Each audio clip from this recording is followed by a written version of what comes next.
What is up, my friends, and welcome to another edition of the XFL Week in Review, show number 215, the definitive podcast for all things XFL. It's kind of a light show this week, but we got some interesting news. Paramount Global and RedBird Capital, maybe potential merger. We'll see what happens with that. We also talk about some troubling news for an XFL player, Anthony Pooka Williams getting arrested in police chase. We'll get into that. Also, we'll focus on the Guardians and their stadium situation, which could be critical to their future in the XFL-USFL landscape. We also got some quickfire notes, players signing their letter of intent, Arlington Renegades Bandit Club was just announced, and an extraordinary marathon achievement. Plus, we'll switch gears to get your emails, insights on our question of the week, which is should we keep the XFL name? Should it be the USFL name, or should it be the UFL name? Plus, we get your reactions from messaging us at podcast@xflnewshub.com. So without further ado, folks, let's just get into the week that is the XFL. Welcome to the XFL Week in Review with your host, Mark Perry.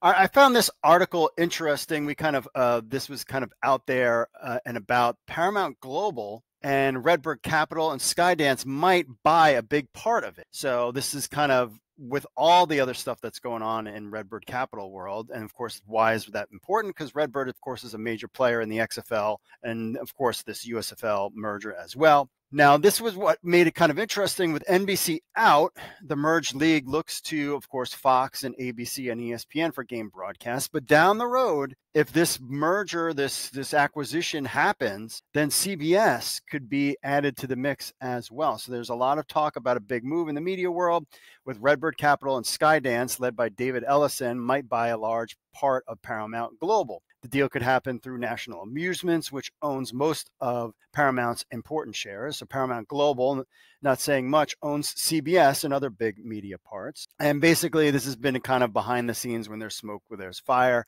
Exciting part, of course, was this would impact the XFL. We all know that NBC is no longer in part of the league. So now maybe this could have an impact. Not this year, because clearly this acquisition has to go through. But you see the power that RedBird Capital has with the money they have, and now they're going after even a broadcast network. It's pretty interesting. Of course, CBS Sports is also part of the Paramount Global. They broadcast, of course, the CFL games this year in 2023 and the IFL National Championship game as well. So it would be kind of an easy partner, so to speak, for CBS. And that's basically kind of goes through the whole thing if you want to check it out. But this would definitely be something to kind of keep an eye on in the future and seeing. I'm always watching what RedBird Capital is doing. And now if they move into this kind of world, this again benefits them. I mean, live sports is a big thing. And if you're going to get involved with CBS, to be able to lock in that relationship and put games on CBS as well as Fox and ESPN and ABC would be great. But again, we need to get through this first season in 2024 first. But just something that super XFL fans should keep an eye on. All right, this comes on the unfortunate news. XFL DC Defenders player Anthony Pooka Williams was arrested following a police chase. Charges include evading arrest, unlawful weapon carrying, and trespassing. He is known for his time at the Kansas Jayhawks and the DC Defenders. This happened last week. The 24-year-old Louisiana native played, of course, with the DC Defenders. Also played with the Arlington Renegades. Beaumont Police Department initiated the pursuit at approximately 11:46 a.m. when the officers noticed an eastbound black car without license plates on Interstate 10 South near mile marker 840. Despite their attempts to stop the vehicle, the driver, later identified as Williams, accelerated, led to a dramatic police chase. The pursuit ended when he lost control of the car, striking a curb and disabling the vehicle. Then he tried to flee it on foot, leading officers to the next neighborhood. Escalated, he entered a residence, hiding in a bedroom closet before he was taken by police. They found firearm marijuana on him, carrying a weapon. Basically, in 2023, Williams emerged as a key player for the Defenders, especially in the North Division Championship game victory over the Seattle Sea Dragons, where he showcased that 51-yard kickoff return. Remember, he was gone from the DC Defenders, and then he was with Arlington, I believe, for a little bit, and then came back to the DC Defenders towards the end of the season. So, again, prayers, Anthony, we need you to get hopefully this doesn't, this is a wake up call and he can get his life in order. But, we'll see if he has a place in the DC Defenders or any team in the XFL next season. This kind of story was interesting. So there is a major renovation plan for Camping World Stadium. That plan could influence the Orlando Guardians status with the XFL/USFL merged league. So this project aims to revitalize the Westlake neighborhood, replacing outdated structures and benefit community facilities. The funding decision might be using the tourist tax funds for the upgrade. You can read all about this on XFL News Hub, but Mike Scott was advocating for a $400 million renovation to Camping World Stadium. Why does that matter? Well, it matters because it is hot. So this is the problem for the Guardians. In the 2023 season, they finished, of course, 1-9 and attracted about 8,000 spectators per game. The problem is we started our season in February. Now we're going to start it at the end of the March. That means that it's going to get hot there. And that average temperature for the Orlando Guardians games was 85 degrees. And we were there, my wife and I, of the Guardians Renegades game. And it was hot. I don't mind heat, but I could see a lot of people staying away.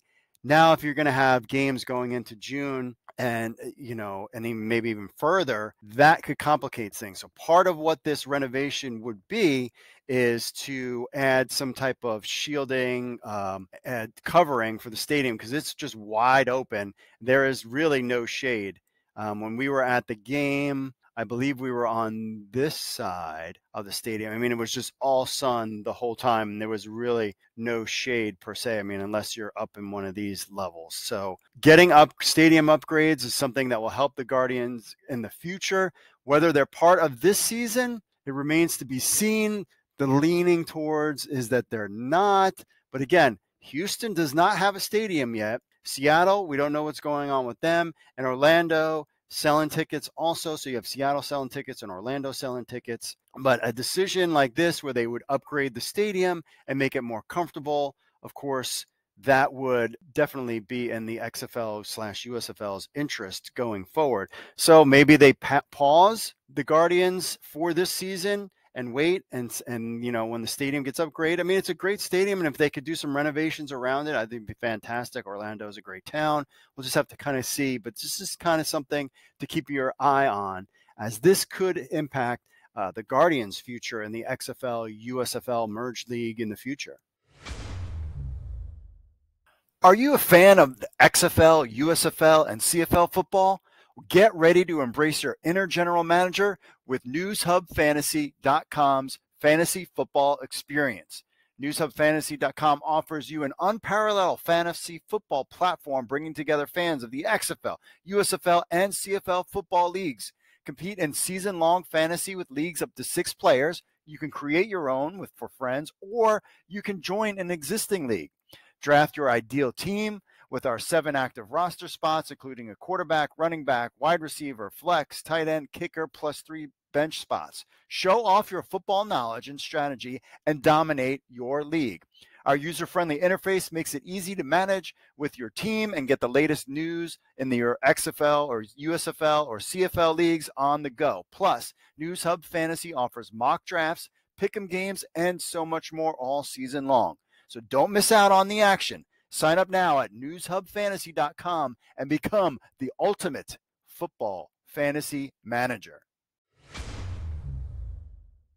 All right, my friends, we are back. Lots of players. I think over 20-something players have signed letters of intent with the XFL. We have a breakdown of every single player, their background, and so much more. You definitely want to check out all those things. We have them all out there on XFL News Hub for you to enjoy. But we definitely break some. There's some interesting names out there, so you definitely want to, like Troy Vincent's son was part of that. Connor Davis played some time. I know him because of Stony Brook, Long Island. That's where I'm from. So just want to go check out that. We have a list of all the players, and you want to check that out. Also, Arlington Renegades unveiled the Bandit Club tickets for 2024. Premium seating is now available. So let's see, the Bandit Club, because they already sold out of whatever they were doing before that. So now the Bandit Club is something new. Newly introduced premium seating option at Choctaw for the 2024 season. Moves comes as a response to the substantial demand for high-quality seating experience by the team, particularly following the successful campaign in 2023. Upscaling. The Bandit, previously known as Batter's Eye Club, is designed to offer exceptional viewing. Features 4 rows of seating that can accommodate approximately 100 fans. Patrons will be treated to a remarkable view of the field.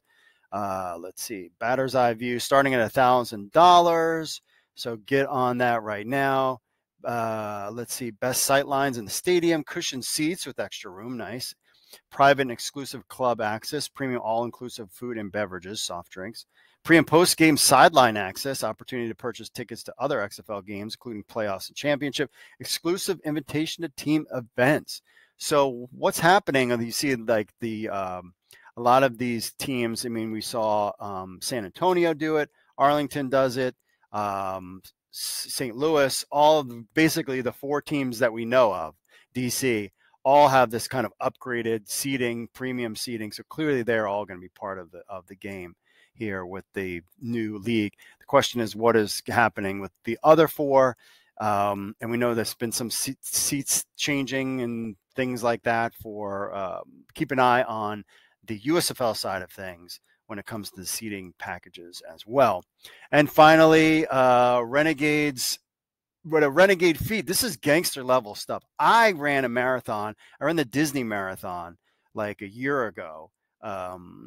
Wound up having hernia surgery after that, and my body was kind of beat up after that. Brian Goldsmith sets a marathon record in full XFL football gear. That's right. Dude ran a marathon in full XFL gear. So he's the Arlington Renegades ticket representative, and he set the world record at the BMW Dallas Marathon. Competed in the marathon in full gear with a time of 3 hours, 29 minutes, and 28 seconds. Following this world record, Goldsmith encourages donations to Arlington charities. We have a link on there. We like, oh, this is gangster level. Us at XFL News Hub appreciate that more than he knows, because I love the charity stuff. I just actually did myself, me and my wife and kids, wearing my DC Defenders sweatshirt, went and helped out with Toys for Tots. So doing the charity thing at Christmas is a good thing. And then doing it in football gear is straight gangster level. So congratulations to him and his charity. So you want to check out all that stuff on XFL News Hub. We have pictures and a link to his charity. Again, it's called Arlington Charities, if you want to find that out. So we are 105 days from kickoff. And we asked a question to our pals online, which was, what name should the new merged XFL and USFL be called? And we'll talk about the results. 44.4% said the XFL, cool. 15.1% said USFL, and 40.5% said UFL. Why? Why would you want to change the name? I don't get it. We asked a bunch of people on Facebooks, and here is their responses. Kevin says, I would call it UFL and have the XFL and USFL conferences, kind of like NFC and AFC. Dan says, Carla poop. He wants his deposit for his Roughneck tickets. Okay. Scott says USFL looks best. Jonathan says, I'm fine with UFL, but it really should be called XFL. It's the most notable choice. Yes, why would you rebrand it? Andy says, I don't care what they call it. Just give it a schedule already. Keep it the XFL, says Justin. US XFL has the best ring of all the suggestions. Texas talking football. UXFL, says Michael. Dave says, I voted for Dave's Football League. The millions of dollars that they spend on advertising and marketing, Dave's Football League would probably be it. FLA, Bub says, Football League of America, not too cheeky. Ultimate Spring Football League, or the XFL or USXFL. So there you have it. Teddy says UFL is boring, generic name. I kind of agree with that, but then Michael says UFL is perfect. So there. Rob says USFL, United Spring Football League. There you go. And on to the Instagram, our buddy District Defender says XFL, but hey, as long as we're still in it, call it whatever you want, needs to be 3 letters, though. I agree with that. I think that's true. Dreamland Express 314 says XFL. I like that name. Phil Wright _33 USFL is a staple among football world. Why rebrand? Dumb. Great logo. True. Planet of the End XFL. Bobo says, I don't care what the name they call it, just want the teams to play home games in their respective cities and not like having to go all the way to Alabama to attend a New Jersey Generals game. Even though I enjoyed my visit to Alabama, it would be nice for the Generals to play their home games in New Jersey. Ampo says NSFL, the first one, a couple of UFL, but mostly XFL folks there. That's what they're kind of interested in. And let's see here. Let's get to some of your emails, shall we? Don checking in, my pal Don. He says, call my friend. I answered the question of the week. I would like for them to keep one of the current names, either XFL or USFL. These are already established names, and there's no need to once again start from scratch and building name recognition. Exactly. That being said, I, of course, would prefer XFL name, but would get used to USFL sooner than some completely new name. I agree with that. That would be my second choice, would be USFL, and my third choice would be UFL or something else. More importance to me and more urgent one is the schedule. I'd like to know the dates of our home games, but even more important is that it is impossible to plan for attending away games without a schedule. I'd also like to know which rules this league will be using. March 30th is coming fast, and I'm very excited to welcome back my Battlehawks. Yes, we're 105 days, my friend, from that. I want to know, too, because I want to go out to St. Louis. Rumblings are that the potential playoff or championship game would be played in St. Louis, but that's, here nor there. But I definitely want to head out to St. Louis. Again, I want to get on with my life, too, and plan. And so does the players and the people that work in the XFL and USFL.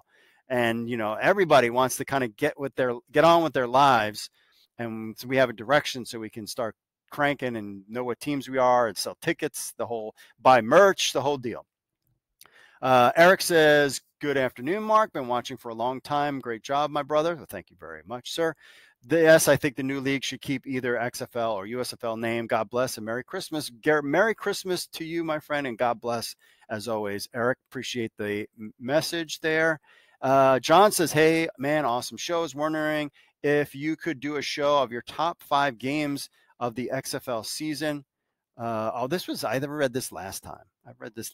And I went through this before. So check out last week's show on that, John. Appreciate that as well. All right, my friends. Well, that's it for this week's show. Again, make sure you like and subscribe to the channel. Make sure you can follow us. You can get the audio version on Apple Podcasts and Spotify as well.